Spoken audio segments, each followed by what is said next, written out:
Sir, ಸಾಕಷ್ಟು ಸಲ ನಾವು ಬಿಜೆಪಿ ವಿಚಾರ ಬಂದಾಗ ಅವರ ಲೂಪ್ ಹೋಲ್ಸ್ಗಳು ಏನೇನು, ಎಷ್ಟು ವೀಕೆಸ್ಟ್ ಅಪೋಸಿಷನ್ ಪಾರ್ಟಿ ಅಂತ ನಾವು ಮಾತಾಡಿದ್ದೀವಿ ಸರ್. ಈಗ ಅಲ್ಲಿ ನಾಯಕತ್ವ ಬದಲಾವಣೆಯ ಬಿರುಗಾಳಿ ಸಂಚಲನ ಸೃಷ್ಟಿಸ್ತಾ ಇದೆ. ಲಿಂಗಾಯತ ಒಕ್ಕಲಿಗ ಪ್ರಬಲ ಸಮುದಾಯಗಳ ಲೆಕ್ಕಾಚಾರ ನಡೀತಾ ಇದೆ. ಈ ಕಡೆ ಅಪೋಸಿಷನ್ ಪಾರ್ಟಿ ಲೀಡರ್ ಒಕ್ಕಲಿಗ ಆಗಿದ್ದರಿಂದ ಸೊ ಆ ಪಕ್ಷದ ಅಧ್ಯಕ್ಷ ಪಟ್ಟವನ್ನ ಲಿಂಗಾಯತರನ್ನ ಬದಲಾಯಿಸಿದ್ರೆ ಲಿಂಗಾಯತರಿಗೆ ಸಿಗಬಹುದಾ ಅನ್ನುವಂಥ ಲೆಕ್ಕಾಚಾರ ನಡೀತಾ ಇದೆ. ಸೊ ಎಲ್ಲೊಂದ್ ಕಡೆ ವಿಜೇಂದ್ರ ಅವರ ಒಂದು ಎಲ್ಲರನ್ನು ಒಗ್ಗೂಡಿಸ್ಕೊಂಡು ಕರ್ಕೊಂಡು ಹೋಗುವಂತ ನಾಯಕತ್ವ ಇಲ್ಲಿ ಅಂತ ಮಟ್ಟಕ್ಕೆ ಸಕ್ಸಸ್ ಆಗಿಲ್ವೇನೋ ಅಂತ ಅನ್ಸಿದ್ಯೇನೋ ಗೊತ್ತಿಲ್ಲ ಹೈಕಮಾಂಡ್ಗೆ. ಏನು ಹೇಳ್ತೀರಿ ಸರ್? ಇಲ್ಲ, ಪಕ್ಷದ ಅಧ್ಯಕ್ಷರಾದವ್ರಿಗೆ ಅದು ಯಾವುದೇ ಪಕ್ಷ ಆಗಲಿ ಎಲ್ಲರನ್ನು ಒಟ್ಟಿಗೆ ಕೂಡಿಸ್ಕೊಂಡು ಹೋಗ್ಬೇಕಂತ ಒಂದು ಇರಾದೆ ಇದ್ದೇ ಇರ್ತದೆ, ಆ ಉದ್ದೇಶ ಇದ್ದೇ ಇರ್ತದೆ. ಆದರೆ ಕೆಲವೊಂದು ಲೆಗಸಿ, ಕೆಲವೊಂದು ಐತಿಹಾಸಿಕ ಸಮಸ್ಯೆಗಳಿರ್ತವೆ ಆ ವ್ಯಕ್ತಿಗಳ ಮಧ್ಯೆ, ಬಣಗಳ ಮಧ್ಯೆ. ಹಾಗೆಯೇ ಬಿ ಜೆ ಪಿಯ ದೊಡ್ಡ ಸಮಸ್ಯೆ ಇಲ್ಲಿ ಒಂದು ಬೈಂಡಿಂಗ್ ಫೋರ್ಸ್ ಅಂತ ಇರ್ತದೆ. ಈ ಎಲ್ಲ ಭಿನ್ನ ಭಿನ್ನ ವ್ಯಕ್ತಿಗಳನ್ನು, ಅವ್ರದ್ದೇ ವ್ಯಕ್ತಿತ್ವ ಇರುವಂಥವ್ರನ್ನ, ಭಿನ್ನಾಭಿಪ್ರಾಯ ಇದ್ದಂಥ ವ್ಯಕ್ತಿಗಳನ್ನ ಎಲ್ಲರನ್ನು ಒಟ್ಟುಗೂಡಿಸೋದಕ್ಕೆ ಒಂದು ಬೈಂಡಿಂಗ್, ಒಂದು ಗ್ಲೂ, ಒಂದು ಫೆವಿಕಾಲ್ ಥರ ಒಂದೇನೋ ಒಂದು ಅಂಶ ಇರ್ತದೆ. ಆ ಪಾತ್ರವನ್ನು RSS ವಹಿಸ್ಕೊಳ್ತಿತ್ತು, ಅದನ್ನು ಏನೋ ಸಂಪ್ರದಾಯದಂತೆ. ಆದರೆ ಅದು ಯಡಿಯೂರಪ್ಪ ಅವರ ಕಾಲದಿಂದಲೂ ಕೂಡ ಅದು ವೀಕ್ ಆಗ್ತಾ ಹೋಯಿತು. ಯಡಿಯೂರಪ್ಪ ಕಾಲದಲ್ಲೇ ಅದು ಅಷ್ಟಾಗಿ ಆಗಲಿಲ್ಲ. ಆದರೆ ಆದರೂ ಕೂಡ ಆ ಒಂದು ಭಿನ್ನಾಭಿಪ್ರಾಯವನ್ನು ಯಾಕೆ BJP ಪಕ್ಷ ಎದುರಿಸ್ತು ಅಂದರೆ, Yediyurappa was a tall leader. He is a tall leader, very tall leader. ಕರ್ನಾಟಕದ ಮೂರೇ ಮಾಸ್ ಲೀಡರ್ಗಳಲ್ಲಿ ಯಡಿಯೂರಪ್ಪ ಬರ್ತಾರೆ. ಹೀಗಿರುವಾಗ ಅದು ನಡೆದೋಗ್ತಿತ್ತು. ಆದರೂ ಕೂಡ 23 ಚುನಾವಣೆ ಕಾಲದಲ್ಲಿ ಹೇಗೆ ಮಾತಾಡಿದರು BL ಸಂತೋಷ್ ತರದವರಾಗಲಿ, ಅನೇಕ RSS ಬೆಂಬಲಿತ ಅಭ್ಯರ್ಥಿಗಳಾದಂಥ CT ರವಿ ತರದವರಾಗಲಿ, ಅನಂತಕುಮಾರ್ ಹೆಗ್ಡೆ ಅವರಾಗಲಿ, ಲಿಂಗಾಯತರ ಬಗ್ಗೆ ಹೇಗೆ ಮಾತಾಡಿದರು, ಹೇಗೆ ನಡೆಸ್ಕೊಂಡ್ರು, ಯಡಿಯೂರಪ್ಪನವ್ರನ್ನ ಹೇಗೆ ನಡೆಸ್ಕೊಂಡ್ರು.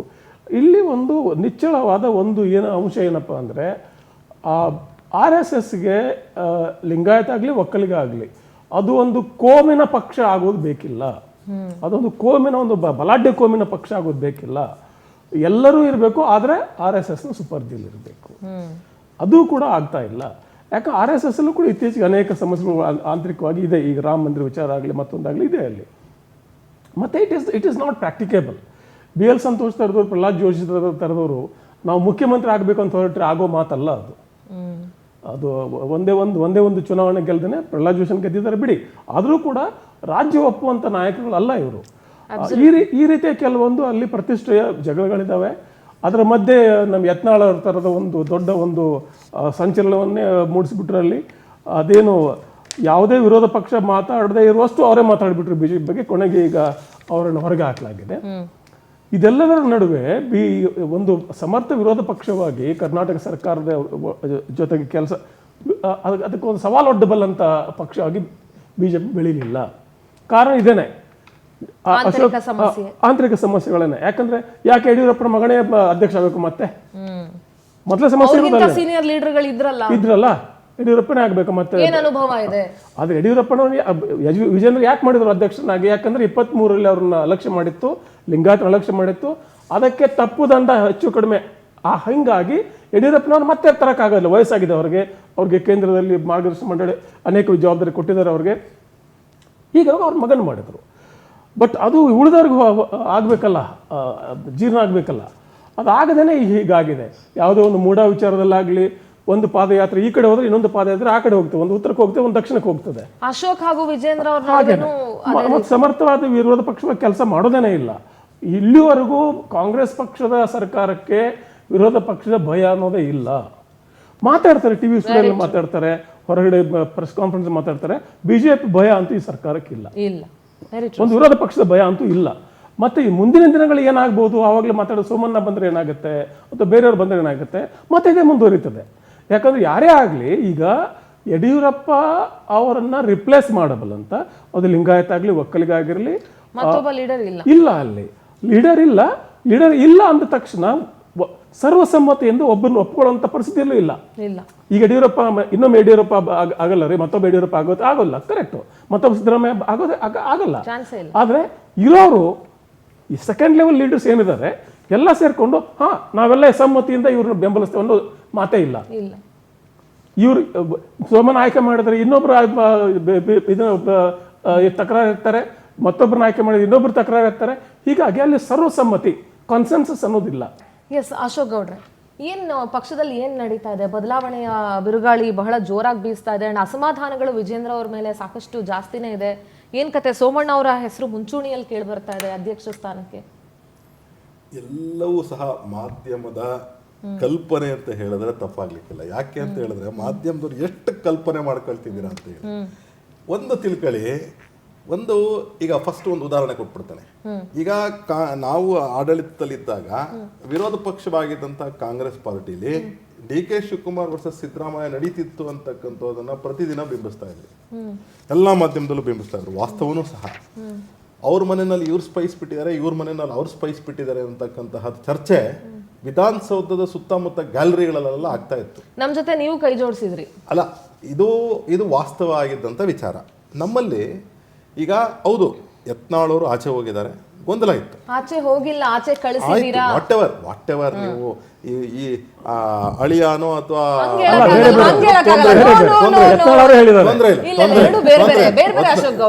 ವಿಚಾರ ಏನು ಅಂತ ಹೇಳಿದ್ರೆ, ಈಗ ST ಸೋಮಶೇಖರ್ ಇರ್ಬೋದು ಮತ್ತು ನಮ್ಮ ಇವರು ಹೆಬ್ಬಾರ್ ಇರ್ಬೋದು ಮತ್ತು ಇವರು ಯತ್ನಾಳ್ ಅವರು ಇರ್ಬೋದು ಹೊರಗಡೆ ಹೋಗಿದ್ದಾರೆ.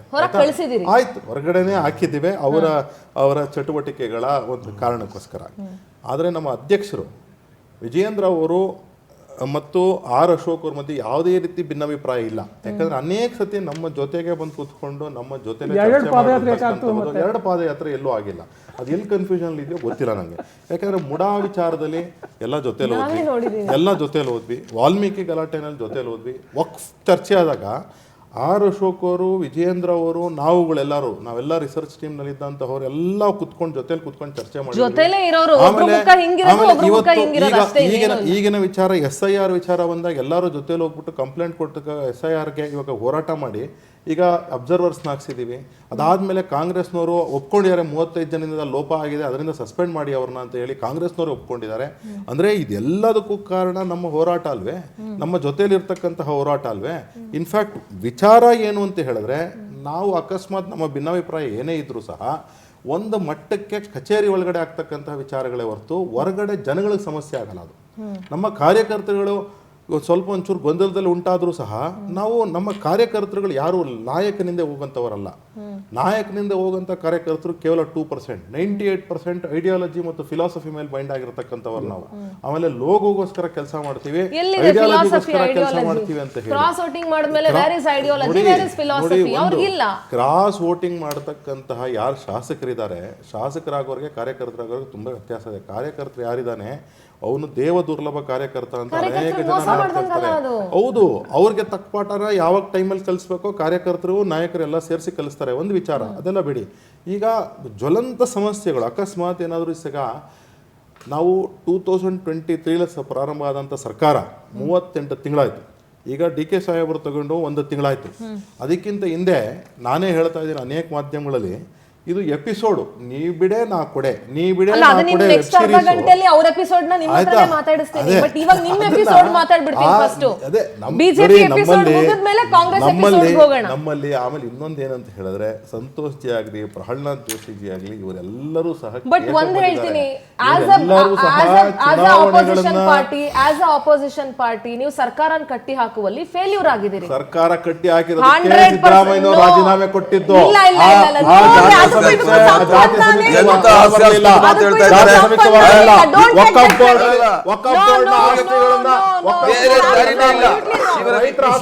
ಮಾಡೋದೇ ಗೊತ್ತಿಲ್ಲ ಇವ್ರಿಗೆ. ಎಲ್ಲಿಂದ ಎಲ್ಲಿ ಹೋಗ್ತೀರಾ ಬ್ರದರ್? ಸಿದ್ದರಾಮಯ್ಯ ಬಗ್ಗೆ ಮಾತಾಡೋದು ಕೇಳ್ತೀನಿ, ಸಬ್ಜೆಕ್ಟ್ ಏನೇ ಮಾತಾಡಿ ಬ್ರದರ್. ಚಾನ್ಸ್ ಪಾಸ್ ಅವರೇ, ತಾವು ತಮ್ಮ ಅವಧಿ ಬಂದಾಗ ನಿಮ್ಗೆ ಅದನ್ನ ಬಿಟ್ಟರೆ ಸಿಗೋದೇ ಇಲ್ವಾ? ನಮ್ಮ ರೈತರ ಆಸ್ತಿಗಳನ್ನು ಗುಣಮನಿಸ್ತಾ ಇದ್ರು, ನಮ್ಮ ಹೋರಾಟ ನಿಂತೋಯ್ತು. 14 ಸೈಟ್ ವಾಪಸ್ ಕೊಟ್ಟರು ಸಿದ್ದರಾಮಯ್ಯ ಅವರು. ಗೌಡ್ರ ಒಂದ್ ನಿಮಿಷ, ಮೂಡ ಹೋರಾಟ ಮಾಡಿದಾಗ ಏನಾದ್ರೂ ಸಿದ್ದರಾಮಯ್ಯ ರಾಜೀನಾಮೆ ಕೊಟ್ಟಿದ್ರೆ ಇಲ್ಲ, 14 ಸೈಟ್ ವಾಪಸ್ ಕೊಡ್ಲಿಲ್ಲ. 14 ಸೈಟ್ ವಾಪಸ್ ಕೊಡ್ಲಿಲ್ಲ. 14 ಸೈಟ್ ವಾಪಸ್ ಕೊಡ್ಲಿಲ್ಲ. ಅಲ್ಲ ವಾಪಸ್ ಕೊಟ್ರೋ ಇಲ್ವಾ? ಇಲ್ಲ 14 ಸೈಟ್ ವಾಪಸ್ ಕೊಟ್ರೋ ಇಲ್ವಾ? ನೀವು ಕಾರಣನಾ? ಅಲ್ಲಲ್ಲ ನೋಡಿ ಬರ್ತೀನಿ ಹಾಗಾದ್ರೆ ಒಬ್ಬ OBC ಬರ್ತೀನಿ ನಾಯಕನನ್ನ ನೀವು ಕೆಳಗಿಳಿಸಿದ್ರ? ಇಲ್ಲ ಒಂದ್ ನಿಮಿಷ ನಾನು ಬರ್ತೀನಿ, ಒಂದ್ ನಿಮಿಷ ತೊಳಿ. ಒಂದು ಮುಡಾ ಪ್ರಕರಣದಲ್ಲಿ ಅದನ್ನ ನಿಮ್ಮ ಸೈಟ್ ಅಧ್ಯಕ್ಷರ ವಾಪಸ್ ಬಗ್ಗೆ ಕೊಟ್ರು. ಮಾತಾಡಿ, ನೆಕ್ಸ್ಟ್ ಕಾಂಗ್ರೆಸ್ ಬಗ್ಗೆ ಆಯ್ತಾ, ಅದು ನಮ್ಮ ಹೋರಾಟ, ನಮ್ಮ ಹೋರಾಟದ ಫಲ ಅದು. ಮತ್ತೆ ಯಾಕೆ 14 ಸೈಟ್ ವಾಪಸ್ ಅಧ್ಯಕ್ಷರು ಕೊಟ್ಟಿದ್ದು ನಿಮ್ಮ ಅಧ್ಯಕ್ಷರ ಮೇಲೆ ಅಲ್ಲ. ಯಾಕೆ ಅಷ್ಟೊಂದು ಈಗ complaints ಇದೆ? ಆಮೇಲೆ ವಾಲ್ಮೀಕಿ ಅದರಿಂದಾನೇ ನಾಗೇಂದ್ರ ರಾಜೀನಾಮೆ ಕೊಟ್ಟಿದ್ದು ನಮ್ಮಿಂದ ಅಲ್ವಾ, ಹೋರಾಟ ನಾನು ಮಾಡಿದ್ರಿಂದ ಇಲ್ಲ ಅಂತ ಅಲ್ವಾ. ಹೇಳ್ತಾ ಇಲ್ವಲ್ಲ. ಆಮೇಲೆ ಜೊತೆಗೆ ಈಗ ಅಶೋಕ್ ವಕಾಫ್ ಇಂದ ನಮ್ಮ ರೈತರ ಆಸ್ತಿಗಳನ್ನ ಕಬಳಿಕೆ ಮಾಡ್ಕೊಂತಿದ್ದು ಮಾತಾಡ್ತಾರೆ. ಸೇವ್ ಮಾಡಿದ್ದಾರು ನಾವಲ್ವಾ, SIR ನಮ್ಮಿಂದ ಅಲ್ವಾ, ನಮ್ಮಿಂದ ಅಲ್ವಾ, ನಾವು ಹೋರಾಟದಿಂದ ಅಲ್ವಾ ಎಲ್ಲ ಯಾವ ಜೊತೆ ಹೋರಾಟ. ಅದೇನು ಹೇಳ್ತಾರೆ, ಗೋಕುಲ ಅಷ್ಟಮಿಗೂ ಇಮಾಮ್ ಸಾಬ್ರಿಗೆ ಏನ್ ಸಂಬಂಧ ಅಂದ್ರೆ ನಿಮ್ಗೆ ಬಿಜೆಪಿ ಅವರಿಗೆ ಇವತ್ತಿನ ವಿಚಾರ ಬಂದ್ಬಿಟ್ಟು ನಿಮ್ಮ ಪಕ್ಷದಲ್ಲಿರುವಂತ ನಿಮ್ಮ ನಾಯಕರಿಂದ ಹೊಂದಾಣಿಕೆ ಇಲ್ಲ, ಆ ಸಬ್ಜೆಕ್ಟ್ ಮಾತಾಡ್ರಿ ಅಂದ್ರೆ ನಿಮ್ಗೆ ಸಿದ್ದರಾಮಯ್ಯ ಹತ್ರ ಹೋಗ್ತೀರಾ. ನಿಮ್ಗೆ ಒಂದ್ ನಿಮಿಷ ನೀವು ಮಾತಾಡಿದ್ರಲ್ಲ ಸಿದ್ದರಾಮಯ್ಯನವ್ರ ಬಗ್ಗೆ, DK ಶಿವಕುಮಾರ್ ಬಗ್ಗೆ ನಿಮ್ಗೆ ಎಷ್ಟೊಂದು ನೀವು ಪೂರ್ವಗ್ರಹ ಪೀಡಿತರಾಗಿದ್ದೀರಾ ಅಂದ್ರೆ ಏನೂ ಸಿಗ್ಲಿಲ್ಲ ಅಂದ್ರೆ ಒಂದ್ ನಿಮಿಷ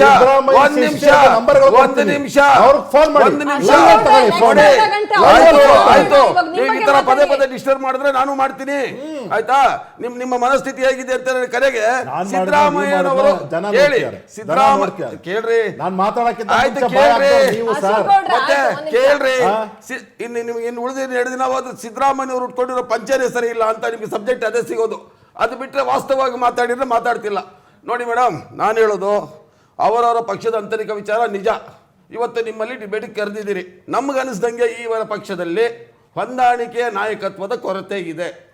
ಈ ಸಬ್ಜೆಕ್ಟ್ ಬಗ್ಗೆ ಮಾತಾಡೋದಾದ್ರೆ ಖುಷಿ ಪಡಿ, ನೀವು ನಿಮ್ಗೆ ಅದೇ ಪ್ಲಸ್ ಪಾಯಿಂಟ್. ಇಲ್ಲ ಮೇಡಮ್, ನಾವೇ ಖುಷಿ ಪಡೋಣ. ಅಲ್ಲಲ್ಲ, ಅವರು ಮಾಡಿದ್ದುಂಡು ಮಾರಾಯ ಮಾಡಿದ್ದನ್ನ ಅವರು ಉಣ್ತಾ ಇದ್ದಾರೆ, ಅದಕ್ಕೆ ನಾವೇ ಖುಷಿ ಪಡೋಣ. ನಾವು ನಮ್ಮ ಪಕ್ಷ ಸಂಘಟನೆ ಮಾಡ್ಕೊಂಡು 2028ರಲ್ಲಿ ಮತ್ತೆ ಅಧಿಕಾರಕ್ಕೆ ಬರ್ಬೇಕು ಏನ್ ಬೇಕೋ ಅದನ್ನ ಮಾಡ್ತಿದೀವಿ. ನಾವ್ಯಾಕೆ ಇವ್ರ ತರ ಕಿತ್ತಾಡೋಣ ಮೇಡಮ್? ನೀವು ಕಿತ್ತಾಡಿ ಸರ್ಕಾರ ಬೀಳಿಸ್ತ್ರಲ್ರಿ. ಯಾವ ಸರ್ಕಾರ? ಸಿದ್ದರಾಮಯ್ಯ ರಾಜೀನಾಮೆ ಕೊಟ್ಟಿದ್ಯಾಕೆ ಹೇಳ್ರಿ.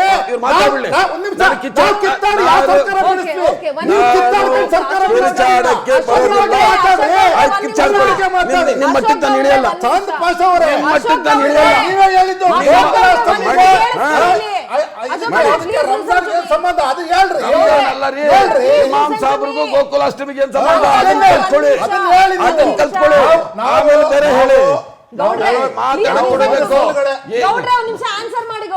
ವಾದನೆ ಸಿದ್ದರಾಮಯ್ಯನ ಸರ್ಕಾರ ಬೀಳ್ಸಿದ್ರಿ ಅಂತ ಹೇಳಿದ್ರಿ, ಯಡಿಯೂರಪ್ಪನ ಸರ್ಕಾರ ನೀವ್ ಯಾಕೆ ಬೀಳ್ಸಿ ಇಬ್ಬಿಬ್ರನ್ನ ಮುಖ್ಯಮಂತ್ರಿ ಮಾಡಿದ್ರಿ? ಆವತ್ತಿಗೆ ಆ ಪರಿಸ್ಥಿತಿಗಳಿಂದ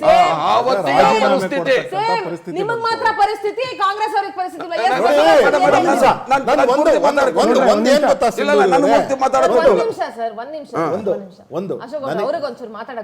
ಮಾತಾಡಕ್ ಬಿಡ್ತೀನಿ. ಏನು ಅಂತ ಹೇಳಿದ್ರೆ ಅವ್ರ ಸಬ್ಜೆಕ್ಟ್ ನ ಮಾತಾಡ್ಲಿ. ನಮ್ಮಲ್ಲಿ ಇರ್ತಕ್ಕಂತಹ ಏನಾದ್ರೂನು ಯಾರೋ ಒಬ್ರು ಇಬ್ರು ಆಚೆ ಹೊಟ್ಟೋಗಿರೋದಕ್ಕೆ ದೊಡ್ಡ ಸಮಸ್ಯೆ. ನೀವ್ ಹೇಳ್ತಿರೋದು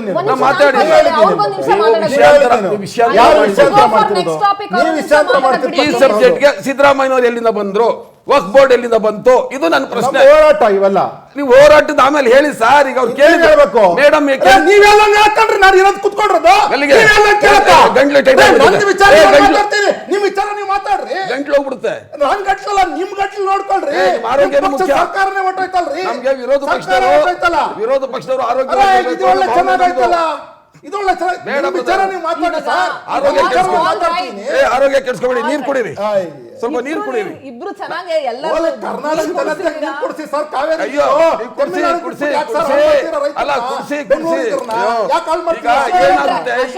ಇವರಿಂದ ನೀರು ಕುಡಿಸಿಲ್ಲ. ಮಾತಾಡಲ್ಲ. ಈಗ ತಮಿಳ್ನಾಡು ಸಚಿವರು ನಾವು ಮಾಧ್ಯಮದವರು ಏನೇನೋ ಕಲ್ಪನೆ ಮಾಡ್ಕೊಂಡ್ಬಿಟ್ಟಿದ್ದೇವೆ ಅಂದ್ರೆ 2013ಕ್ಕೆ ಯಡಿಯೂರಪ್ಪನವರು KJP ಮಾಡಿದ್ದನ್ನು ನಾವೇ ಕಲ್ಪನೆ ಮಾಡ್ಕೊಂಡಿದ್ದೇವೆ. ಆಮೇಲೆ ಮತ್ತೆ ಕರ್ಕೊಂಡು ಬಂದು ನೀವೇ ಅವ್ರನ್ನ ಮುಖ್ಯಮಂತ್ರಿ ಅಭ್ಯರ್ಥಿ ಮಾಡಿದ್ದನ್ನು ನಾವೇ ಕಲ್ಪನೆ ಮಾಡ್ಕೊಂಡಿದ್ದೇವೆ. ಆಮೇಲೆ ಎಲೆಕ್ಷನ್ ಮಾಡಿ ನಾವೇ ಕಲ್ಪನೆ ಮಾಡ್ಕೊಂಡಿದ್ದೇವೆ.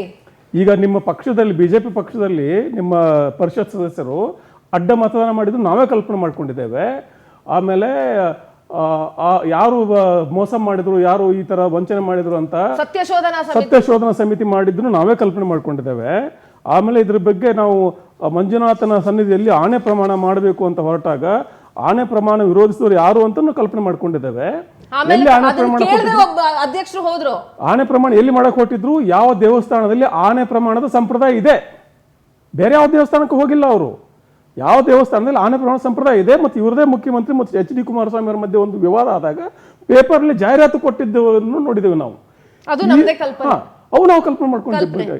ಈಗ ಇದೆಲ್ಲ ಆಯಿತು, ಹೋರಾಟ ಮಾಡಿದ್ವಿ, ಸಿದ್ದರಾಮಯ್ಯನವರು ಹೈಕಮಾಂಡ್ ಹೇಳಿದ್ದಕ್ಕೆ ರಾಜೀನಾಮೆ ಕೊಟ್ಟರು, ಇವರು ಹೋರಾಟಕ್ಕೆ ರಾಜೀನಾಮೆ ಕೊಟ್ಟರು ಗೊತ್ತಿಲ್ಲ, ಇಲ್ಲಿ ಸರ್ಕಾರದಲ್ಲಿ ಭ್ರಷ್ಟಾಚಾರ ಇದೆ, ದೊಡ್ಡ ದೊಡ್ಡ ಯೋಜನೆಗಳು ಮಾಡ್ತಿದ್ದಾರೆ ಅಂತ ಹೇಳ್ತಾರಲ್ಲ. ಟನೆಲ್ ರೋಡ್ ಮಾಡ್ತಿದ್ದಾರೆ ಅದಾನಿ ಅವರು, ಅದನ್ನ ವಿರೋಧ ಮಾಡ್ತಾರಾ? ಮಾಡಲ್ಲ.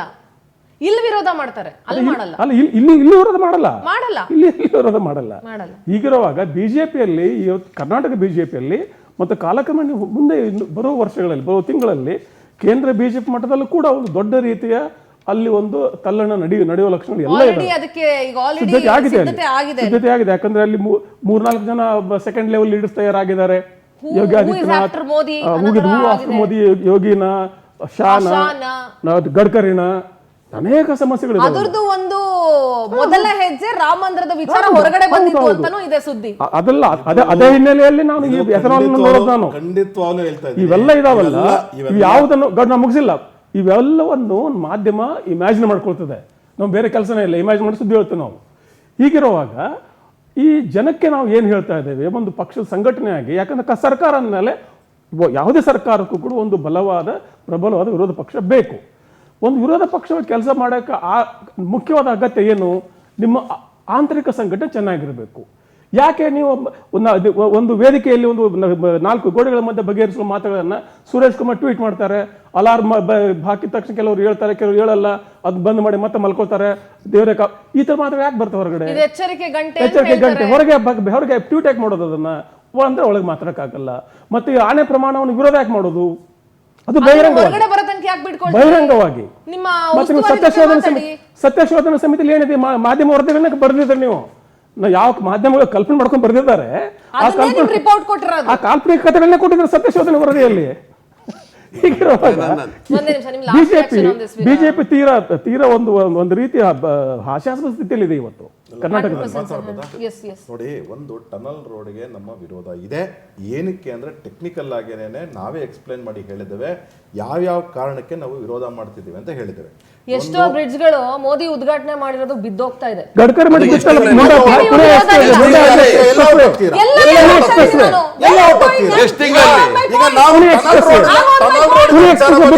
ಅಂದ್ರೆ ಟನಲ್ ರೋಡ್ ವಿಚಾರ ಬಗ್ಗೆ ಮಾತಾಡಿದ್ರೆ, ಟನಲ್ ರೋಡ್ ಈಗ ಒಂದ್ ನಿಮಿಷ, ಈಗ ಇಡೀ ದೇಶದಲ್ಲಿ ನೀವೇನ್ ಹೇಳ್ತಿದ್ದೀರಾ, ಅಕಸ್ಮಾತ್ ಮೋದಿ ಉದ್ಘಾಟನೆ ಮಾಡಿರ್ತಕ್ಕಂತಹದ್ದು ಏನೋ ಒಂದು ಆಗೋಗಿದೆ ಅಂತ ಹೇಳ್ತಾ ಇದ್ದೀರಾ, ಆಯ್ತಾ? ಮೊನ್ನೆ ನಮ್ಮ ಬೆಂಗಳೂರಿನಲ್ಲಿ ಯಾವುದೋ ಒಂದು ರೋಡ್ ಇನ್ನೂ ಉದ್ಘಾಟನೆ ಆಗಿಲ್ಲ, ಬಿದ್ದೋಯ್ತಲ್ಲ. ಬೆಂಗಳೂರು ಎಕ್ಸ್ಟ್ರಾರ್ಡಿನರಿ ಬಿಡಿ, ಅದು ಇವತ್ತಾಕಿ ಇನ್ನೊಂದು ಗಂಟೆ ಕಿತ್ಕೊಂಡ್ ಬರುತ್ತೆ. ವಿಚಾರ ಏನು ಅಂತ ಹೇಳಿದ್ರೆ, ಎಲ್ಲೋ ಒಂದ್ ಕಡೆ ಇಂಜಿನಿಯರ್ನ ಲೋಪದೋಷಗಳಿಗೆ ನೀವು ಸರ್ಕಾರಗಳನ್ನ ಹೊಣೆ ಮಾಡ್ಕೊಂಡು ಹೋಗೋದಕ್ಕೆ ಹೆಂಗೆ ನೀವು ಗುಂಡಿ ಬೀಳ್ಸಿದ ಸರ್ಕಾರ, ಗುಂಡಿ ಬೀಳ್ಸಿದ ಸರ್ಕಾರ ಈಗ ಏನಕ್ಕೆ ಅಂತ ಹೇಳಿದ್ರೆ 36,000 ಗುಂಡಿ ಇದೆ ಲೆಕ್ಕ ಅಂತ ಅಂದ್ಬಿಟ್ಟು ಯಾರು ಕೊಟ್ಟೋರು? ಯಾರು? ಎಲ್ಲ ಸರ್ಕಾರಗಳು ಕಾಲ್ ಬಂದಿದೆ. ಆಯ್ತು, ನಮ್ಮ ಸರ್ಕಾರ ಇದ್ದಾಗ 22,000 ಗುಂಡಿಗಳಿತ್ತು. 22,000 ಗುಂಡಿ ಮುಚ್ಚಕ್ಕೆ 7 ತಿಂಗಳು ಟೈಮ್ ತಗೊಂಡು ಮುಚ್ಚುದೋ ಇಲ್ವೋ ಅದನ್ನ BBMP ನಲ್ಲಿ RTI ತೆಗೆದುಕೊಂಡು ನೋಡ್ಕೊಳ್ಳಿ. ಈಗ 38 ತಿಂಗಳಲ್ಲಿ 36,000 ಗುಂಡಿಗಳನ್ನ ಮುಚ್ಚಕ್ಕೆ ಇವತ್ತು 7,500 ಕೋಟಿ ಖರ್ಚು ಮಾಡ್ಬಿಟ್ಟು ಮುಚ್ಚಿದಾರೋ ಇಲ್ವೋ ಅಂತಂದ್ರೆ ನೀವು ರಿಯಾಲಿಟಿ ಚೆಕ್ ಮಾಡ್ಕೊಂಡ್ ಬನ್ನಿ. ಅದಾದ್ಮೇಲೆ ಚರ್ಚೆ ಮಾಡಿ. ಅದ ನಾನು ಹೇಳ್ತಿರ್ತಕ್ಕಂಥ ವಿಚಾರ ಇಷ್ಟೇ. ನಾವು ನೀವು ಕೇಳಿದ ಪ್ರಶ್ನೆ ಏನಂದ್ರೆ, ಬಿಜೆಪಿಯಲ್ಲಿ ಸಮರ್ಥವಾಗಿ ವಿರೋಧ ಪಕ್ಷದ ಕೆಲಸ ಮಾಡ್ತಿದೀವ ಇಲ್ಲ ಅಂದ್ರೆ ಖಂಡಿತವಾಗ್ಲೂ ಮಾಡ್ತಾ ಇದೀವಿ. ಅದಕ್ಕೆ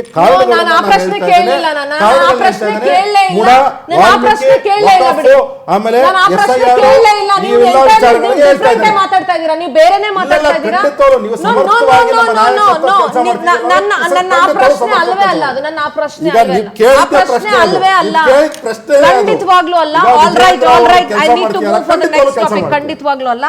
ವಿಜೇಂದ್ರ ಅವರ ಬದಲಾವಣೆಗೆ ಎಲ್ಲೋ ಒಂದ್ ಕಡೆ ಹೈಕಮಾಂಡ್ ಒಳಗೆ ನೆಕ್ಸ್ಟ್ ಯಾರನ್ನ ಅಧ್ಯಕ್ಷನಾಗಿ ಮಾಡಬೇಕು ಅನ್ನೋ ಚರ್ಚೆಯಲ್ಲಿ ತೊಡಗಿಸ್ಕೊಂಡಿದೆ. ಸೋಮಣ್ಣ ಅವರ ಹೆಸರು ಮುಂಚೂಣಿಯಲ್ಲಿದೆ.